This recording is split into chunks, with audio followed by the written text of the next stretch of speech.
तो अगर किसी को भारत के जबरदस्त मसालों के बाजार में उतरना है तो ये पूरी गाइड उनके लिए है। चलिए शुरू करते हैं। 5,13,000 करोड़ रुपए से भी ज्यादा। ये कोई छोटा मोटा नंबर नहीं है। ये है 2033 तक भारतीय मसाला बाजार की अनुमानित कीमत। मतलब इसमें कितना बड़ा मौका छिपा है, ये सोचिए। तो क्या इस विशाल मसाला साम्राज्य में अपनी जगह बनाने का इरादा है? और हाँ, ये सवाल सिर्फ बड़ी बड़ी कंपनियों के लिए नहीं है। कोई भी, चाहे घर से शुरुआत करे या छोटा कारखाना लगाए, इस मौके का फायदा उठा सकता है। तो आज की हमारी यात्रा इन 5 पड़ावों से गुजरेगी। हम समझेंगे कि बाजार में मौका क्या है, फिर देखेंगे कि प्लानिंग और कानूनी ज़रूरतें क्या हैं, कच्चे मसाले से पाउडर बनाने की प्रक्रिया को जानेंगे, फिर पैकेजिंग और ब्रांडिंग पर बात करेंगे, और आखिर में बिक्री, मुनाफे और सरकारी मदद पर भी नजर डालेंगे। तो चलिए सबसे पहले हिस्से से शुरू करते हैं। मसाला बाजार में आखिर मौका है क्या, और भारत को मसालों का घर क्यों कहा जाता है? ये आंकड़े देखिए, ये खुद ही पूरी कहानी बयां कर देते हैं। भारत इस बाजार में सिर्फ एक छोटा मोटा प्लेयर नहीं, बल्कि दुनिया का सबसे बड़ा उत्पादक, उपभोक्ता और निर्यातक है। सोचिए, दुनिया की 109 किस्मों में से 75 यहीं पैदा होती हैं। पूरी दुनिया के मसाला व्यापार में लगभग आधी हिस्सेदारी भारत की है। मतलब साफ है, यहाँ एक जबरदस्त घरेलू बाजार भी है और दुनिया भर में पहुंचने का रास्ता भी। ठीक है, तो मौका तो समझ आ गया। अब आगे बढ़ते हैं उन ज़रूरी कदमों की तरफ जो एक आइडिया को असलियत का रूप देते हैं। यानी एक अच्छा सा बिजनेस प्लान बनाना और सारी कानूनी चीज़ों को सही से पूरा करना। कहते हैं ना, हर बड़े ब्रांड की शुरुआत एक बेहतरीन प्लान से होती है, और मसाला बिजनेस में भी यही सच है। बाजार को समझना, काम कैसे होगा इसकी योजना बनाना और पैसों का हिसाब किताब लगाना, ये सब एक मजबूत बिजनेस प्लान की नींव होते हैं। यही कामयाबी की पहली सीढ़ी है। और जब खाने पीने की चीज़ों का बिजनेस हो तो एक चीज़ सबसे ज़रूरी है, FSSAI लाइसेंस। ये सिर्फ एक 14 डिजिट का नंबर नहीं है, ये आपकी विश्वसनीयता की गारंटी है।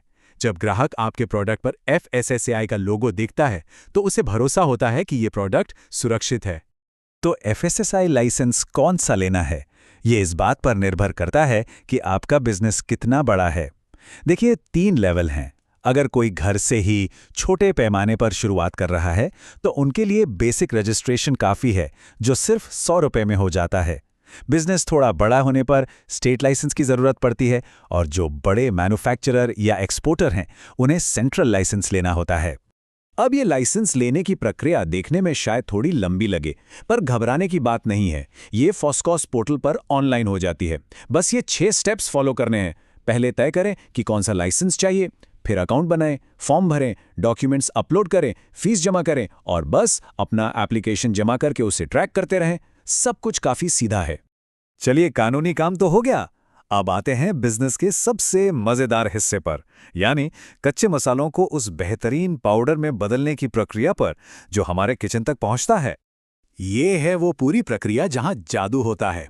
सबसे पहले कच्चा माल आता है, जिसकी अच्छे से सफाई होती है। फिर उसे सुखाया जाता है, सही तापमान पर भुना जाता है ताकि खुशबू और स्वाद निखर कर आए। इसके बाद होती है पिसाई, और फिर उसे छाना जाता है ताकि पाउडर एक जैसा हो। आखिर में अलग अलग मसालों को सही अनुपात में मिलाकर ब्लेंड किया जाता है और फिर पैक किया जाता है। हर एक स्टेप पर क्वालिटी का ध्यान रखना बहुत ज़रूरी है। तो अब सवाल आता है लागत का। इसमें कितना पैसा लगेगा? देखिए, ये एक मोटा मोटा अंदाजा है एक छोटे से मीडियम साइज के सेटअप के लिए। मशीनरी, कच्चा माल, पैकेजिंग, लाइसेंस सब मिलाकर शुरुआती निवेश 1.5 लाख से 11 लाख के बीच हो सकता है। अच्छी बात यह है कि शुरुआत छोटे बजट से भी की जा सकती है। अच्छा, प्रोडक्ट तो बन गया, अब उसे बाजार में उतारना है, और यहीं पर पैकेजिंग और ब्रांडिंग का रोल आता है। क्योंकि शेल्फ पर तो सैकड़ों प्रोडक्ट रखे हैं, आपका प्रोडक्ट अलग कैसे दिखेगा? ये लाइन बिल्कुल सही है। आपकी पैकेजिंग आपका साइलेंट सेल्स पर्सन है।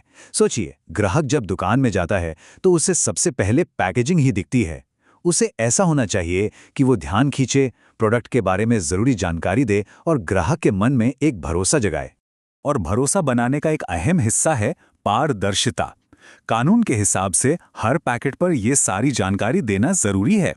FSSAI का लोगो और लाइसेंस नंबर, प्रोडक्ट का नाम, उसमें क्या क्या डाला है, वजन कितना है, कब बना और कब तक इस्तेमाल कर सकते हैं, कीमत, ये सब कुछ साफ साफ लिखा होना चाहिए।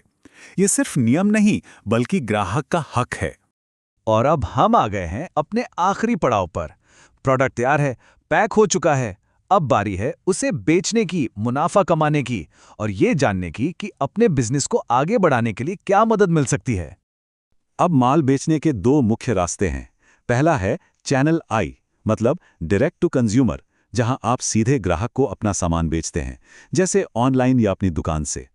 दूसरा है चैनल टू, जहां आप रिटेलर्स या डिस्ट्रीब्यूटर्स के जरिए बेचते हैं। तो मुनाफा किसमें ज्यादा है? ये चार्ट साफ दिखाता है। जब आप चैनल आई यानी सीधे ग्राहक को बेचते हैं तो आपका प्रॉफिट मार्जिन ज्यादा होता है। क्यों? क्योंकि बीच में कोई बिचौलिया नहीं होता। इसको समझने का एक और तरीका है प्रोड्यूसर का हिस्सा। मतलब ग्राहक जो 1 रुपया खर्च करता है उसमें से बनाने वाले को कितना मिलता है। जाहिर है जब आप सीधे बेचेंगे तो वो बिचौलिए का कमीशन बच जाएगा और आपका हिस्सा बढ़ जाएगा। और एक अच्छी खबर यह है कि इस सफर में सरकार भी मदद करती है। बहुत सारी योजनाएं हैं जो नए उद्यमियों की मदद के लिए बनाई गई हैं, जैसे मुद्रा योजना, जहां बिना गारंटी के 10 लाख तक का लोन मिल सकता है। स्टैंड अप इंडिया स्कीम है। एमएसएमई के लिए भी कई योजनाएं हैं। और स्पाइसेस बोर्ड इंडिया तो है ही, जो ट्रेनिंग से लेकर एक्सपोर्ट तक में मदद करता है। तो इतनी सारी जानकारी के बाद बात घूम फिरकर एक ही जगह आती है। सिर्फ सोचने या प्लान बनाने से बिजनेस नहीं बनता।